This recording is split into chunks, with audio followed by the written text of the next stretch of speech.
Amen. Bonjour frères et sœurs. Bonjour. Nous allons continuer dans la prière. Notre Père, Dieu créateur de l'univers, maître des temps et des circonstances, celui qui dit et la chose apparaît, celui qui, par sa parole simplement, a créé tous ces astres. Tu as mis des lois pour régir tout l'univers. Chaque astre a son orbite, a sa direction. Oui. Il n'y a pas de chaos dans ce que tu fais. Tu es parfait dans toutes tes œuvres. Tu es excellent. Tu es grand. Tu es le seul de tout. Et Père, malgré toute ta grandeur, tu as pensé à nous. Nous sommes tellement petits. Nous sommes tellement rien devant ta face. Et tu as pensé à nous. Et tu as mis sur place un plan de rédemption. Tu l'as racheté. Tu as pensé cela depuis l'aube des temps. Et tu as tout mis en place. Et tu l'as racheté. Tu nous donnes le privilège de t'appeler enfant de Dieu. Nous pouvons venir avec assurance de ta présence. Quand nous venons, tu nous accueilles avec joie. Quand nous prions, tu nous entends. Tu prends plaisir même à nous écouter, à passer du temps avec nous. De la même manière, tu allais dans les jardins pour chercher Adam et Ève. Chaque matin, tu nous cherches. Tu nous demandes d'ici où es-tu. Et Père, malheureusement, c'est le péché qui nous cache, qui nous éloigne, qui dit, nous ne savons pas où nous sommes. Te disons merci pour ton amour infini. Ce matin, nous avons voulu exprimer un peu de notre petit amour à travers les chants. C'était incroyable. C'était vivant. C'était le feu. Je me sentais tellement heureux, rempli. Et je suis convaincu que ton esprit était présent. Et tes anges étaient là pour chanter avec nous. Ils ont entendu les chants. Ils ont entendu les sons. Et ils sont venus pour venir célébrer ce moment. Sois célébré, sois loué à tout moment. Car tu es grand et tu es bon. Père, nous voulons te rendre gloire en toutes circonstances. Que ce ne soit pas seulement momentané, mais à chaque aspect de notre vie. Que nous te glorifions. Que nous te louons. Que nous te célébrions. Seigneur, c'est ce que tu mérites. Béni sois-tu pour tout. Père, tu as commencé et tu vas terminer. Et toi, tu as tout organisé. Tu as choisi les gens qu'il fallait. Chacun est là parce que tu as voulu qu'ils soient là. Et chacun de nous fera ce que tu as voulu qu'il fasse. Tu as préparé nos cœurs déjà. Et on te dit merci pour cela. Et si chaque intervenant, tout à l'heure, ton fils va prendre encore la parole. Nous sommes convaincus que tu es avec lui. Père, dispose seulement nos cœurs avec ce qui va être dit. Pénètre au fond de nous et nous transforme davantage. Béni sois-tu pour tout. Et c'est pour toute la journée. Gloire, honneur, puissance, majesté, te reviennent. Notre fils de prier. Amen. Amen.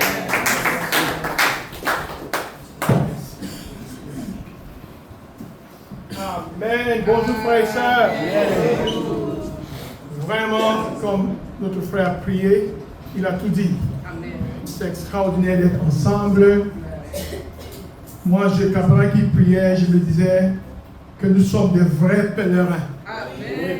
Venant de partout, un peu en Afrique centrale, pour venir voir et chercher la face de notre Dieu. Et je sais que Dieu est avec nous. Amen, frères et sœurs. Je veux m'excuser, je suis arrivé un peu en retard.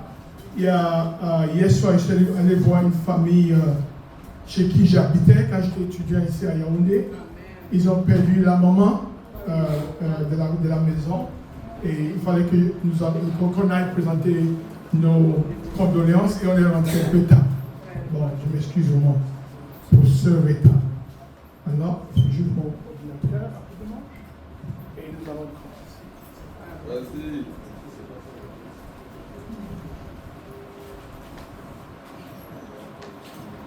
Parfois, on oublie son mot de passe. D'accord.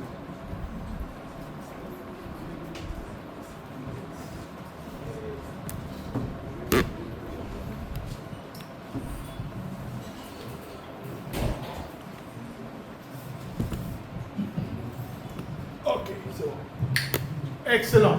Alors, nous sommes là comme des hommes et des femmes déterminés à courir vers le but.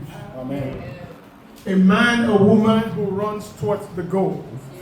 Un homme, une femme qui court vers le but. Ça, c'est vraiment le thème de cette conférence. Mais ce matin, nous allons parler d'un aspect vraiment important. C'était au départ la classe qui avait été assignée à notre frère évangéliste, notre frère Raymond Sani. Et comme il n'a pas pu venir pour des raisons vraiment, des raisons claires, on a demandé à quelques jours que je puisse faire cette classe. C'est une classe qui me tient à cœur. C'est une classe qui va se fixer sur nos relations les uns avec les autres. Amen. Et c'est un thème que j'adore. C'est un thème que je trouve vraiment important. Littéralement, je suis un peu les notes qu'on m'a données et je vais lire ça ici en français. C'est un homme et une femme qui courent vers le but, continuent à ressembler à Jésus, continuent et spécifiquement on va parler ce matin de notre relation les uns avec les autres. Excusez-moi, j'ai le mauvais diapo ici. Excusez-moi. Je vais lire exactement cette phrase comme ça. Je m'assure que je suis les instructions qui m'ont été données sur le but même de cette classe. C'est un homme et une femme qui courent vers le but, c'est continuer de bâtir des relations qui encouragent et les relations où on se défie. Et la fixation est vraiment sur nos relations. Et le prochain diapo, s'il vous plaît, c'est toujours... Je vais essayer de faire un peu le franc-anglais ce matin. J'avais tout en anglais. Ma femme m'a même aidé ce matin. On travaillait ce matin pour faire en sorte que ça puisse sortir aussi en français, pour qu'on puisse suivre ça un peu. Ça peut être un peu plus facile. Et ça m'a mis un peu plus de temps pour travailler dessus. Alors, je veux qu'on puisse parler de ce thème de manière pratique, mais aussi, je vais faire référence à un livre que j'ai étudié il y a quelques années. Quand j'ai lu ce livre, j'avais l'impression que la personne qui a écrit mon expérience en quelque sorte.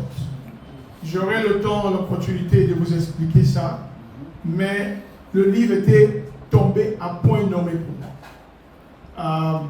Alors je vais vous expliquer tout à l'heure, et je vais tirer des leçons sorties de ce livre pour vous donner un peu plus de choses que vous pouvez même rentrer à la maison et travailler avec.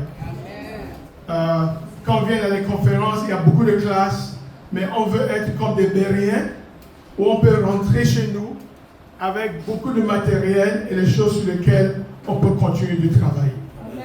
Bon, ici cette classe se fixe vraiment sur nos relations les uns avec les autres. Et je vais commencer par dire quelques phrases introductives avant qu'on puisse suivre un peu le contenu que j'ai ici sur l'écran. La raison pourquoi je dis que ce livre a été écrit, et en anglais, il faut mettre le prochain diapo. En anglais, le diapo parle de the 7 people who help you to heaven. Les 7 personnes, les 7 genres de relations qui vont t'aider à arriver au ciel. C'est un peu ça le titre. Et on peut parler des 7 relations dont nous avons besoin. Et puisqu'on va parler aujourd'hui des relations, dans le titre qu'on m'a donné, on a parlé des relations qui nous encouragent et les relations où on peut se défier. Mais ce que j'aime avec ce que nous allons voir aujourd'hui, c'est que ça élargit ça.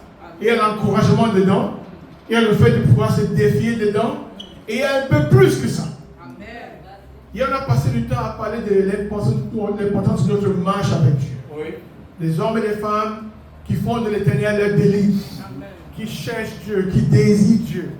Mais cette relation maintenant doit se traduire aussi dans nos rapports les uns avec les autres. Et c'est de ça que nous allons parler aujourd'hui.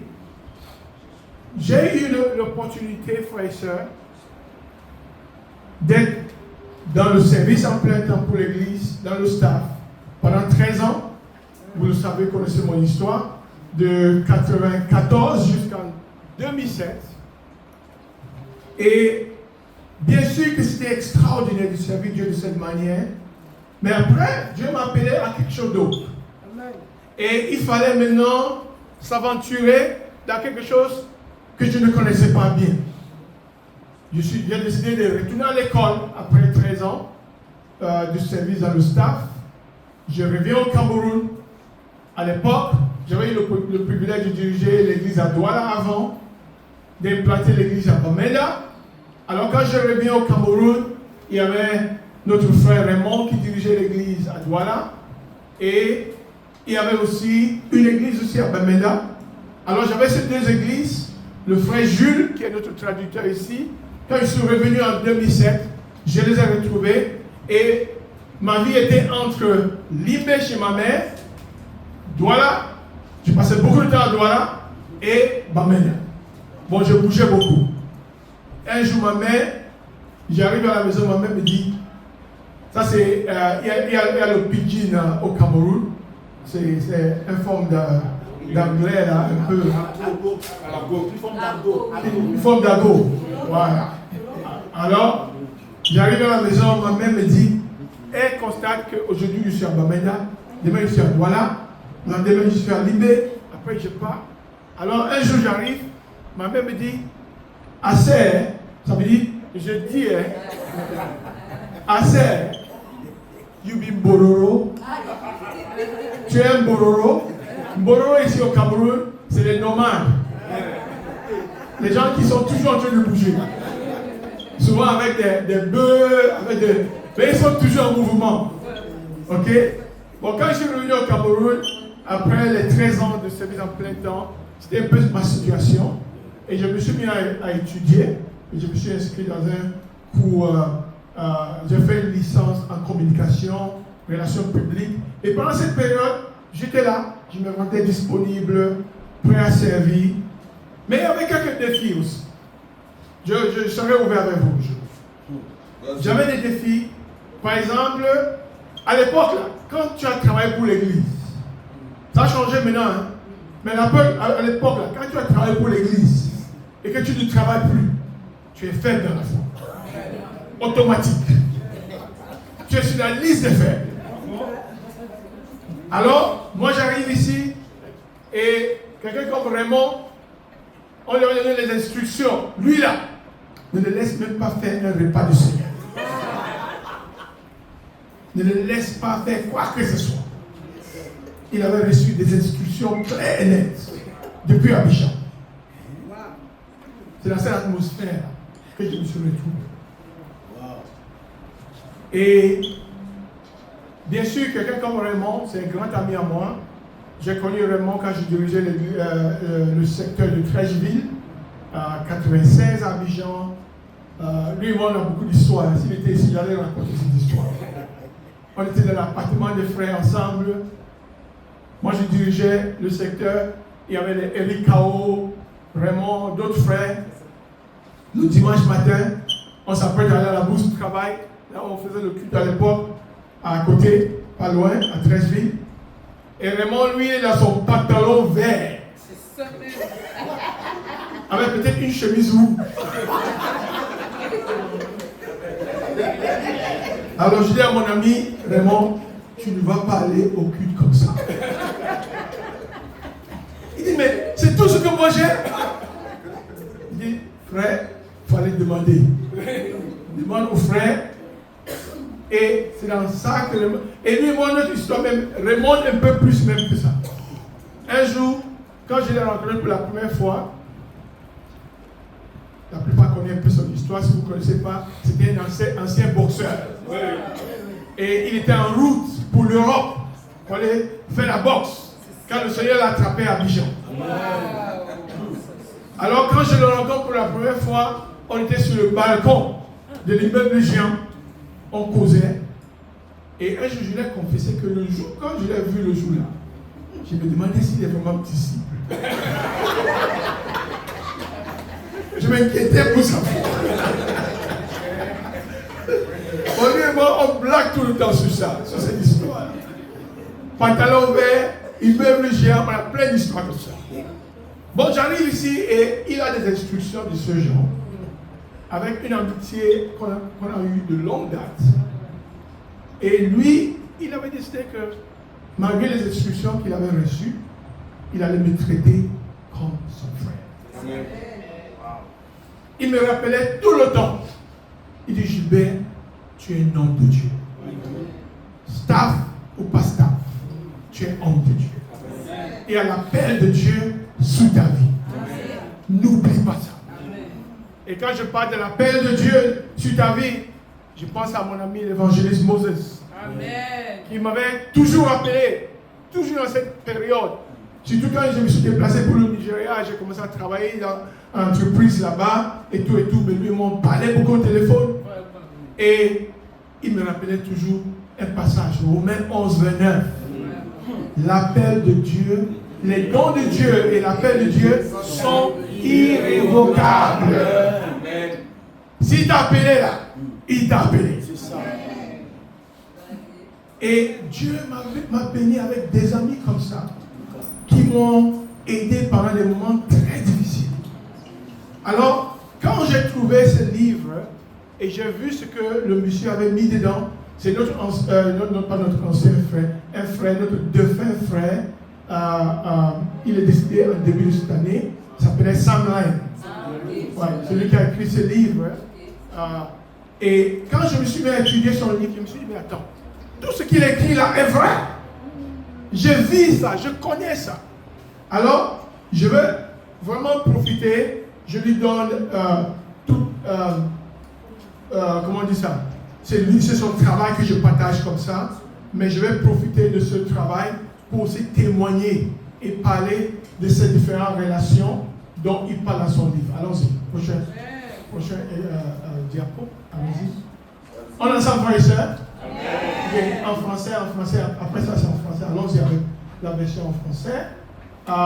Alors, ici il dit, le plan parfait de Dieu, c'est que une personne imparfaite c'est que le plan de Dieu, c'est qu'une personne imparfaite puisse aider une autre personne imparfaite.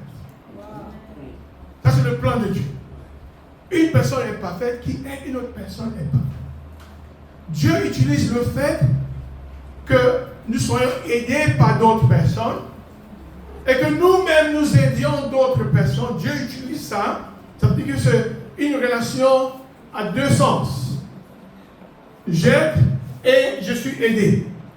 Et Dieu utilise ça pour nous aider à grandir et à devenir mature. Le mot parfait en grec veut dire mature. Maintenant, nous allons identifier 7 catégories de personnes que Dieu utilise pour nous faire grandir dans la foi et nous aider aussi à arriver au ciel. Maintenant, prochaine diapo en français, s'il te plaît, merci. Maintenant, il fait aussi ces commentaires très importants, quelques grands principes lorsque nous examinons ces 7 personnes, ou bien 7 types de personnes. Il dit Jésus seul est l'exemple parfait de chacune de ces 7 types de personnes. Aucune personne dans notre vie ne peut remplir les 7 rôles. Ça, c'est très important, il faut bien noter ça. Aucune personne dans notre vie ne peut combler tous ces 7 besoins que nous allons voir tout à l'heure.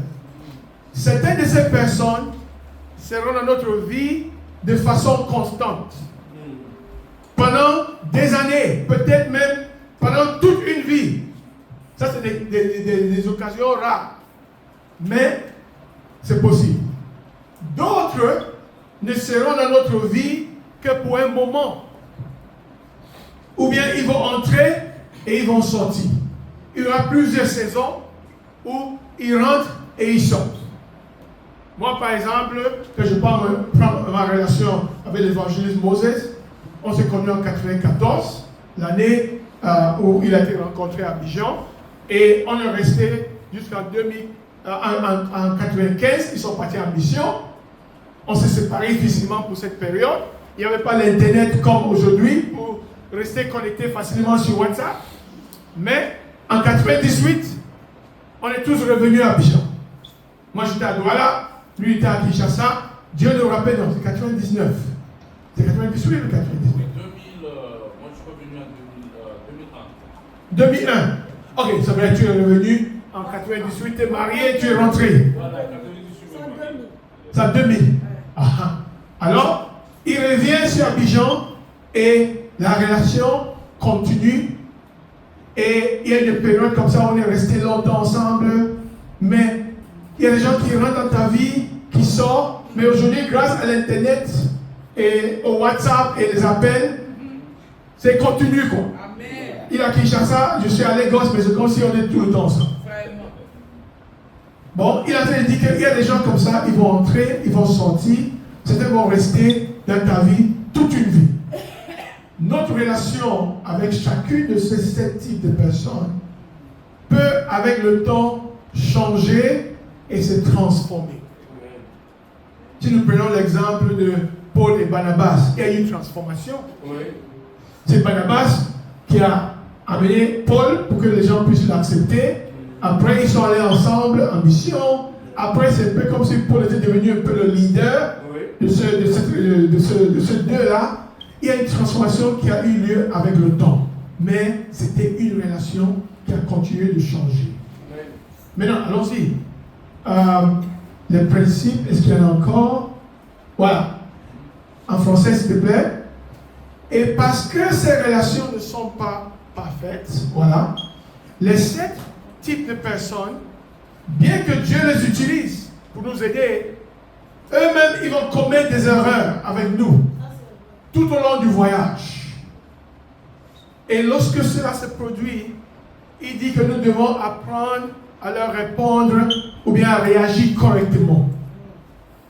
Nous ne devons pas perdre la foi en Dieu et en son plan parfait. Parce que Dieu est parfait, mais il utilise les hommes et les femmes imparfaits pour accomplir son plan parfait. Amen, frères et sœurs.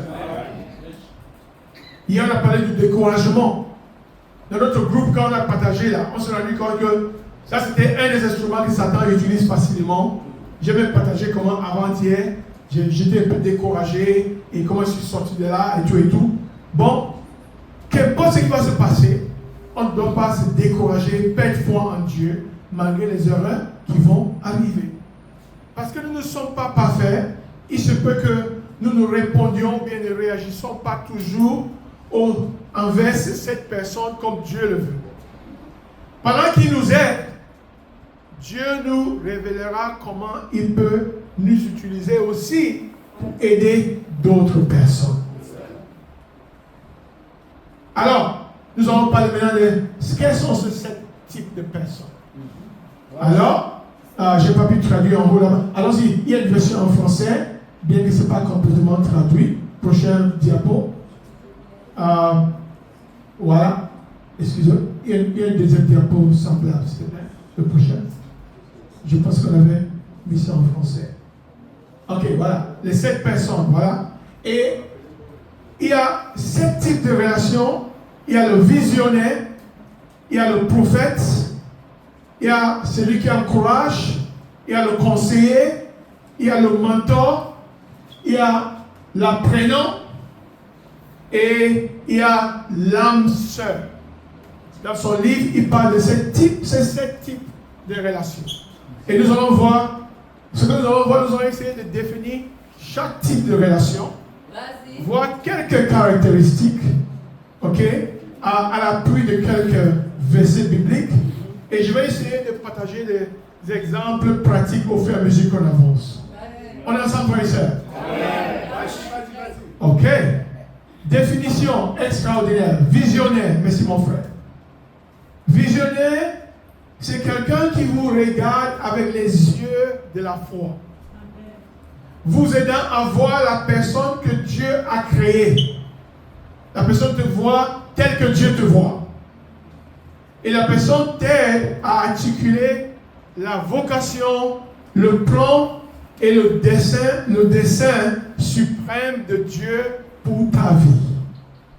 Et nous allons voir tout à l'heure un exemple concret. Alors cette personne voit au-delà de nos limites humaines. Il nous voit avec les yeux de la foi. Il nous voit avec une imagination remplis de l'Esprit, une voie telle que nous sommes, mais surtout telle que Dieu peut nous aider à devenir. Il nous voit avec les yeux de l'avenir. Il voit nos dons spirituels et ils s'inscrivent dans notre but dans la vie. Ou ils s'inscrivent dans notre but de la vie. Ce qui veut dire ici, c'est qu'il voit comment on peut utiliser nos dons spirituels pour accomplir le plan que Dieu a dans notre vie. Il nous ouvre les portes en ouvrant notre esprit. Il nous inspire et élève nos attentes. Alors, voilà un peu la définition et quelques caractéristiques de ce type de personne. Quelqu'un qui est visionnaire. Ce que moi je peux faire, ce que j'aimerais faire maintenant, c'est j'aimerais vous partager quelques exemples que j'ai vécu dans ma vie. Et je suis sûr que pendant que je partage, tu pourras identifier aussi dans ta vie les gens qui jouent ce genre de rôle dans ta vie. C'est bon comme ça? Et quand ces personnes te viennent à l'esprit, écris le nom s'il te plaît. Parce que pendant que je préparais ça, j'ai commencé à contacter ces personnes-là pour les remercier pour le rôle qu'ils ont joué ou bien qu'ils continuent de jouer. Le premier exemple que j'ai pour moi, c'est le docteur Michael Königsmann qui m'a rencontré et qui m'a aidé à devenir disciple. Il m'a rencontré à l'hôpital quand j'étais malade avec le cancer. Et c'est lui que Dieu a utilisé. Et je ne vais jamais oublier le jour, il m'a demandé, je pense que je n'étais même pas encore baptisé. Il étudiait encore avec moi. Et il me demande, qu'est-ce qui t'a amené ici en Allemagne? Et je lui dis que c'est les études, que je suis boursier. Et c'est l'État du Cameroun qui m'a envoyé. Vous venez étudier, faire des études ici. Et il sort une phrase. Il me dit, il se peut que ce point, c'est pas pour ça que tu es venu. Il se peut que Dieu a d'autres plans. Au-delà des études qui t'ont amené ici, là, il se peut que Dieu ait d'autres plans. Il a sorti cette phrase. Et cette phrase est restée dans mon cœur. Vous savez, c'est que quand Jésus entendait ce que les gens disaient de son bébé Jésus, la Bible dit qu'il avait gardé ça précisément dans son cœur. Bon, me voici, 33 ans plus tard, je vous raconte ce qu'il m'avait dit. En 92. Je n'ai pas oublié ces paroles. Et il a dit plein d'autres choses, mais j'en passe. En tant que jeune chrétien, l'année qui a suivi, 93, un des grands enseignants, qui est maintenant vraiment âgé, Gordon Ferguson, il arrive à Berlin, où j'étais disciple, pour venir enseigner. Il avait beaucoup enseigné sur le livre de Romains. C'était extraordinaire de passer des ateliers d'enseignement. Et le dimanche, quand il finit son message, je vais juste pour lui dire merci. Et il me surprend. Moi, je suis un petit pauvre africain là, en Europe. Je vais juste aller dire merci à ce monsieur. Et il m'attrape. Il me met les deux mains sur les épaules. Il me dit, j'ai entendu parler de toi. J'ai entendu parler de ton histoire. Dieu a un plan. Il te reste de chercher à savoir quel plan, où et quand. God has a plan. You need to find out what, where, and when. Il a sorti ces phrases. Il a dit ça exactement comme ça. J'ai retenu ça. J'étais même étonné qu'il me connaissait. Alors que je le rencontrais pour la première fois. C'est resté dans mon cœur. Visionnaire. Amen, frères et sœurs.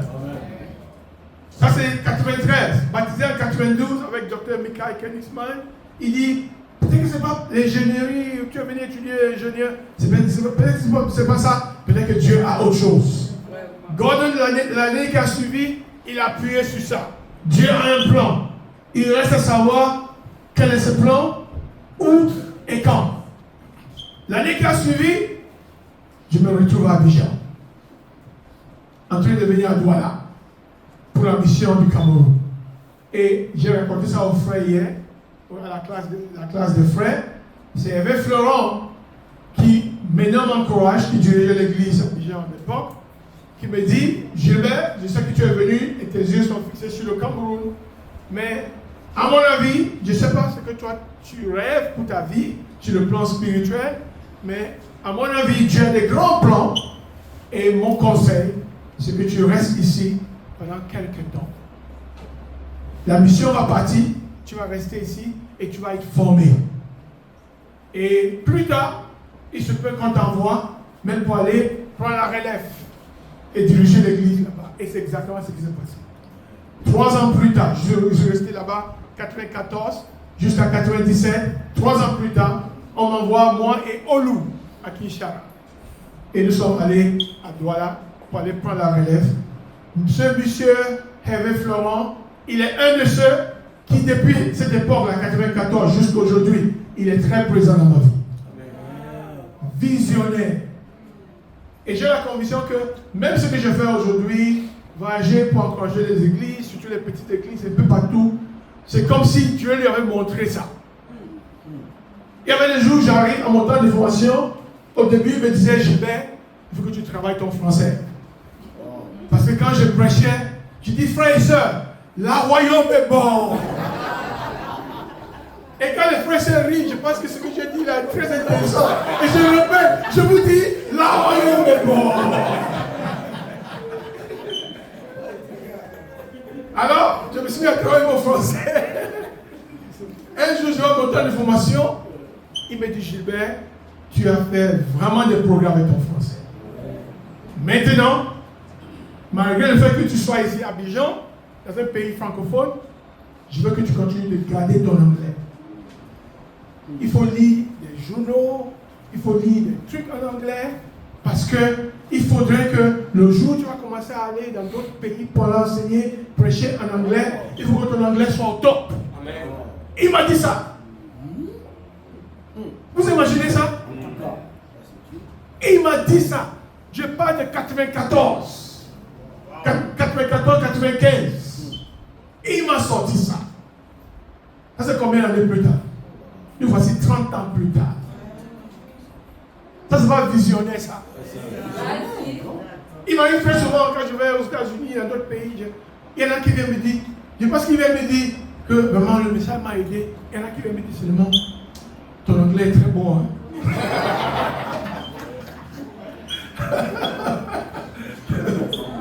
Les mots que tu choisis en anglais, ton anglais est très bon. Ça c'est ce que Trump a fait au président italien. Mais ton anglais est très bon. Tu as pris l'anglais là-haut. Trump, il est terrible. Trump est terrible. C'est terrible, quoi. Bon, ça c'est 94 avec Hervé Florent. J'espère que vous notez pour vous. Hein. En 2007, c'est l'année où je quitte le staff pour rentrer ici. Mais excusez-moi, je me suis trompé de la date. Je suis venu en 2007, mais ce que je vais vous raconter, c'est en 2006 que ça s'est passé. Un frère vient enseigner, il s'appelle Joey Harris. Il vient à Abidjan pour venir enseigner. Et l'évangéliste de l'époque, Blaise Femba, il me dit, Gilbert, quand il vient, toi tu seras son guide, tu seras son interprète, tu seras avec lui constamment. Bon, pendant presque une semaine, il est en train d'enseigner, je traduis, je l'amène à Bassan, on fait le tourisme, je vais dans sa chambre là où il habitait au 2 plateaux, on passe des heures à causer. Un jour, on est resté dans sa chambre, on attendait le programme du soir. On a eu le temps avec le staff le matin, et le soir c'était avec les étudiants au bureau de l'église, dans un bureau. Et pendant qu'on attendait, qu'on vient nous chercher pour le programme du soir, on est resté dans sa chambre à causer. Je me suis rendu compte plus tard qu'on a passé presque 5 heures à causer. Et dans cette causerie, le frère Raoul Tano qui est venu nous chercher, il arrive, il nous trouve dans le noir. Dans la chambre, il y avait un climatiseur, mais on était dans la sueur. Dans le noir, on a oublié qu'il y a la lumière, on a oublié qu'il y a la clim, on est en sueur parce qu'on était engagé dans une compétition pas possible. vais pas vous résumer les 5 cœurs, mais il y a quelque chose qui m'a dit, qui m'a marqué. Et il n'a pas dit ça exactement comme ça, mais je paraphrase un peu. En quelques mots, j'ai dit ça mieux en anglais. Laisse-moi dire en anglais, peut-être que Geoffroy et les autres vont m'aider. En anglais, il dit, Gilbert, when I look at you, currently, you're operating way below your potential. Jules et les autres. Ok, vas-y ma soeur, Hélène. Tu parles en dessous de ton potentiel. Ok, tu vaux mieux que ça. Tu peux faire mieux que ça. Tu fais mieux que ça. Tu as mieux que ça. Exact. Tu es mieux que ça. Bon, quand je te vois, ce que tu fais là, tu es tellement en dessous de ton potentiel. Tu es beaucoup mieux que ça. Ça, c'est resté. C'est resté gravé dans ma tête. Et je vous ai déjà parlé de Raymond Samnick, qui arrive ici avec tout ce qui se passait. Il continue de me rappeler, Gilbert, tu es un homme de Dieu. Et pendant que j'étais ici, un jour je suis à Bamenda, Raymond m'appelle, il dit Gilbert, il y a un enseignant, il s'appelle John Oakes, qui va venir nous enseigner à Douala ici. Il est américain, il ne parle que l'anglais, et nous ici, on ne peut pas le comprendre. Bon, s'il te plaît, on a besoin de toi. Descends de Bamenda. Je me souviens, le même jour, je prends le bus de la nuit. À l'époque, on pouvait encore voyager comme ça. Bus de la nuit, le matin, je descends à Douala. C'est le jour où il est arrivé. Et il a passé tout le week-end avec nous. Il enseignait son livre From Shadow to Reality. De l'ombre à la réalité. Non, c'était... Je traduisais pour lui pendant qu'il prêche, je traduis. Parfois, j'ai envie de m'arrêter. Tellement c'était profond ce qu'il enseignait. Et pendant qu'on était ensemble, on a passé du bon temps. Je l'ai amené chez nous à Limé, là où est ma mère. On a mangé de bons poissons au bord de la mer. Et bref, il me dit, Gilbert, dans mon état où j'étais là, le gars qui ne doit pas faire le repas du Seigneur, lui me dit, Gilbert, quand je te vois, tu vas être un enseignant à travers l'Afrique de l'Ouest, anglophone et francophone. Amen. Et tout de suite, il a écrit à Douglas Jacobi pour me présenter à Douglas. Et il dit à Douglas, l'année prochaine, là, le truc des enseignants qui va se passer en Turquie, là, il faut que Gilbert soit là. Il me présente à lui tout de suite. Visionnaire. Ça, c'était en 2007. Je vous ai déjà parlé de mon ami, l'évangéliste Moses Kala. Les dons et l'appel de Dieu sont irrévocables. Il n'a pas cessé de me rappeler ça. De 2010 surtout, quand je me suis déménagé à Lagos, j'ai commencé à travailler en entreprise. Il m'a gardé fixé sur l'appel de Dieu sur ma vie. Amen. Il m'a toujours rappelé ça. Frères et sœurs, voilà quelques exemples de visionnaires. Et je suis convaincu que tu en as dans ta vie. Amen. Ou bien tu en avais. Et tu as pu t'assurer qu'il y en a encore. Amen, frères et sœurs. Est-ce qu'on est ensemble? Amen. Allons-y. Et par rapport aux exemples bibliques, il y a l'exemple, le prochain diapo va nous montrer Jésus quand il rencontre Pierre pour la première fois. Qu'est-ce que Jésus lui dit?